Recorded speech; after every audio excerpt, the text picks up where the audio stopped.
សិក្សាអំពីរូបមន្តរាយរាយគឺរោតួអក្សរដែលនៅខាងស្ដាំ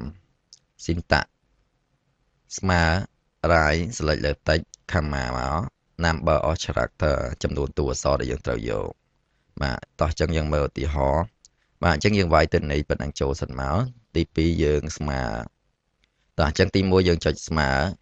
RI អញ្ចឹងវាយតែប៉ុណ្ណឹងមកវាចេញហើយយើងคลิกលើពាក្យ RI ហ្នឹងមករួច select លើតិចទី1ហ្នឹងរួច enter តែម្ដង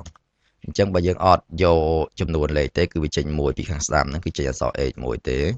តោះអញ្ចឹងឥឡូវយើងមើលរូបមន្តទី2ទៀតស្មើ RI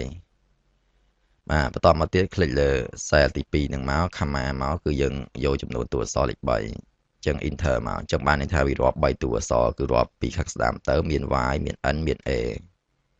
តោះអញ្ចឹងតទៀតយើងមើល RI